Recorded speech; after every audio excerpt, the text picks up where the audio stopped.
Someone out there, man?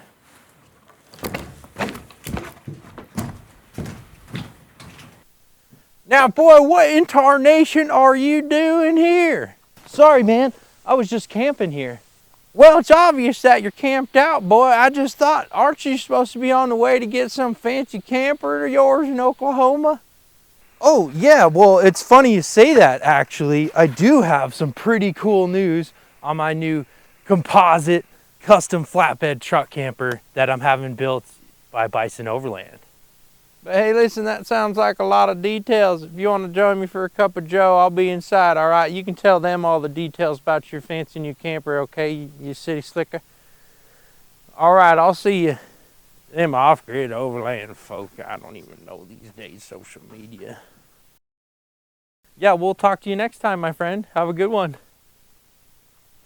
Funny the people you run into out here. Anyways, I am super stoked to finally have a date that my Bison Overland truck camper will be on the Jeep Gladiator. That's what this video is about. Let's dive into some details about my new Bison camper. So it's not going to be quite as big as this rock cabin, but it will be on the back of my Jeep Gladiator. Obviously, having this rooftop tent with, you know, on a pallet, 2x6s and mailboxes wasn't my dream camper setup. Oh my gosh, you guys, it's going to be awesome. It's been a long time coming.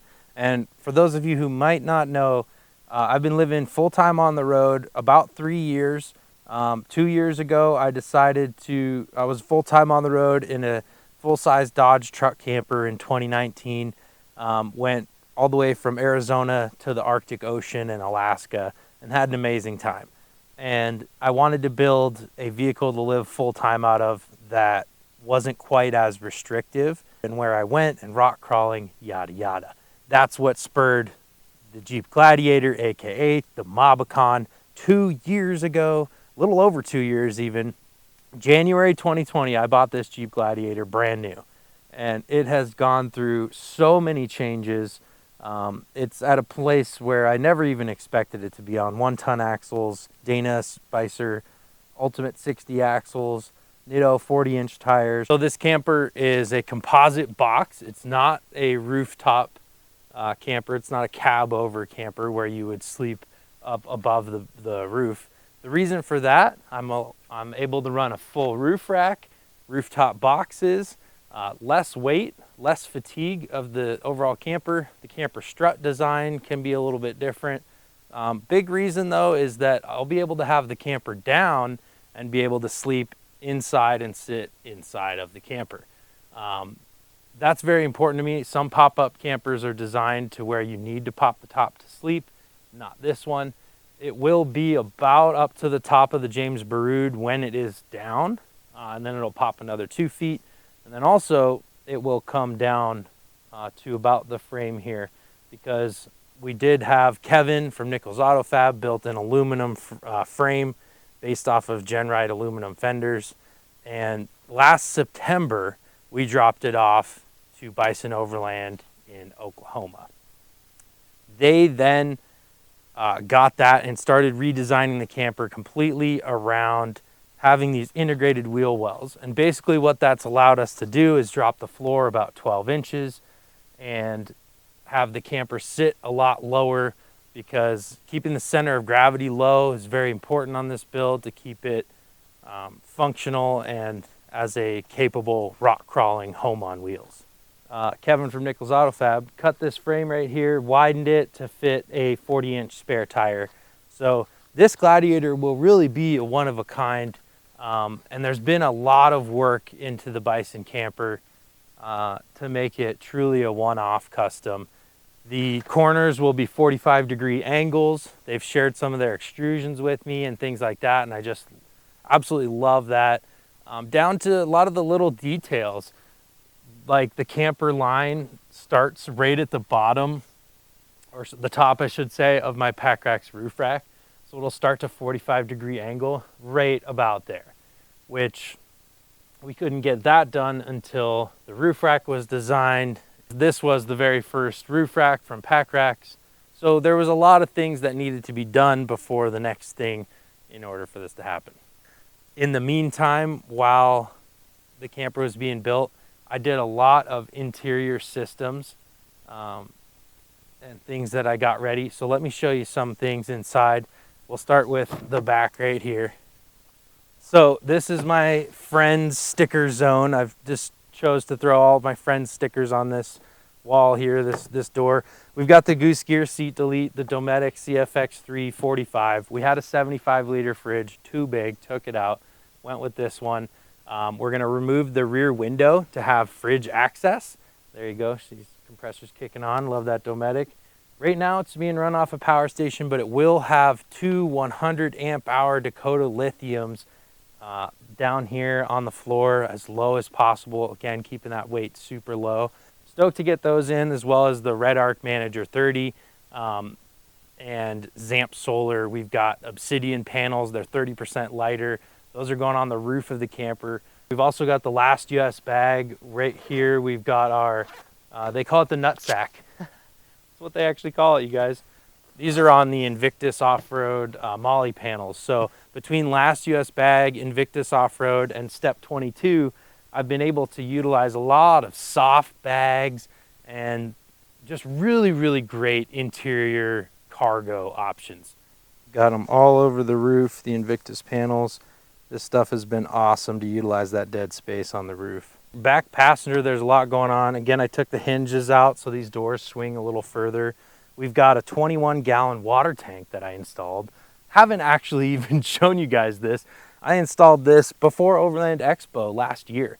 So I've been running this for a while, and actually, top secret, the pump and all the lines and the fittings and the hose, the nozzle, everything is the same as the rinse off. And my friend Bill and his awesome 4-gallon standalone rinse fuel water kind of system. Check out the rinse off. I'll link that below as well. Their website's live. They're selling them on there. And I love this as a portable water solution. All of the parts and things they use are superior. That's why I've used them all on my build. So I've been lucky to do that. You can't buy these though, just the rinse off itself. So don't go, begging Bill for those parts. Those are exclusives for down to mob testing only. Dana Spicer Ultimate 60 Axles.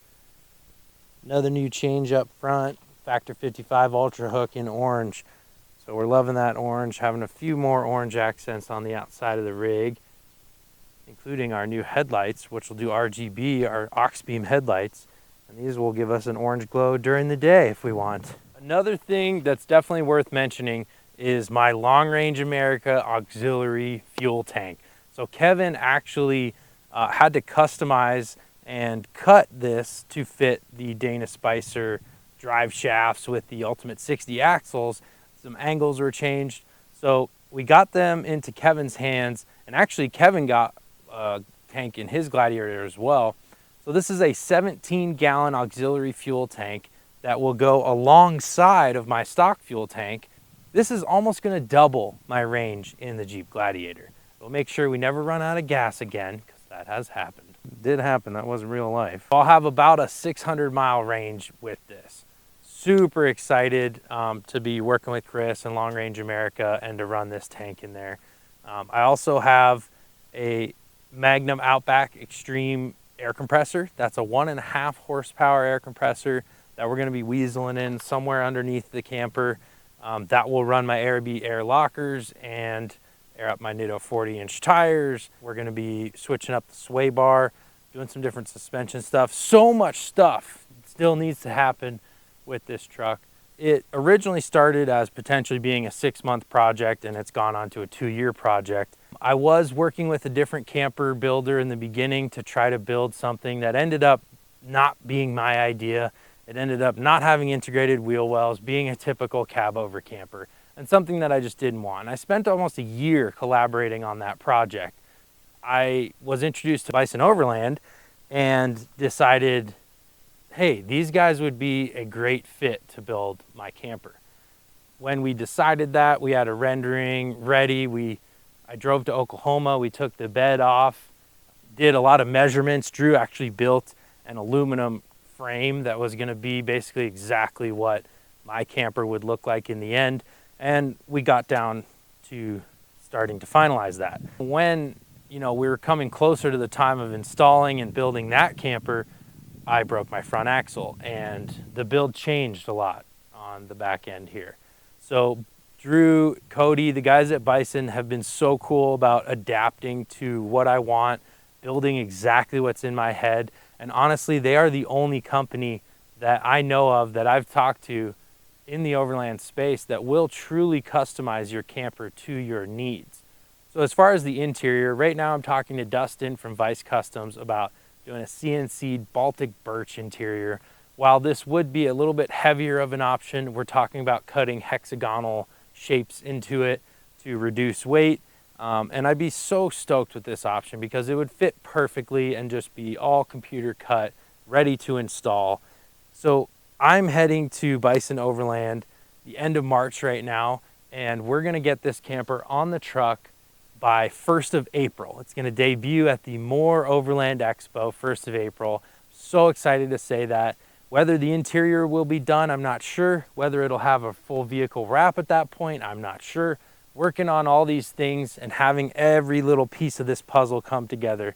This has no doubt been one of the hardest projects of my whole life and also one of the most rewarding.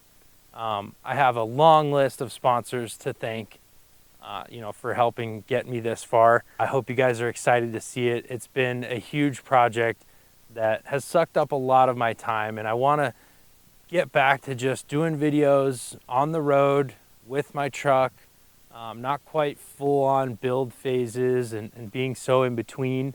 The truck has felt like home on and off, not the entire experience. When it's in the shop for 5 months, it doesn't really feel like home. So, but it's needed that time to get to where it is. So it's an incredibly rewarding thing. I'm so thankful for Kevin, Nichols Auto Fab, Drew, Cody, Bison Overland, Jesse from Dana, Ian, Nitto, Dorian from Trail Ready. There's so many people popping into my head. Steer Smarts Components. So many people that this just would not be possible without Greg from Pack Racks and Jeremy and Scott from Icon. And there's just so many people that have helped lend a hand with this, and I just couldn't be more grateful to have their support. So grateful. If I've missed anyone, Brian, Goose Gear, there's so many people that have helped with this. Justin, Factor 55, Andy from Warren Winch. You guys, I remember your names because I value that personal connection that I have with sponsors of the build. And that's one thing I do want to say is I could never have built this truck without the support of so many amazing companies. But yeah, hope you guys enjoyed the video. A lot of info, and I hope that answers a lot of your questions. I appreciate you being loyal to the channel and watching and dealing with my crazy hair all the time. And I miss Julie, so we're gonna pack up camp and go see Julie. Comment, let me know what you think. Thoughts on the camper. Hit that like, of course, if you enjoyed it. We'll see you on the next one. The only question is, are you down to mob a Bison Overland camper with me soon? Real soon, I swear it's coming real soon. Woohoo!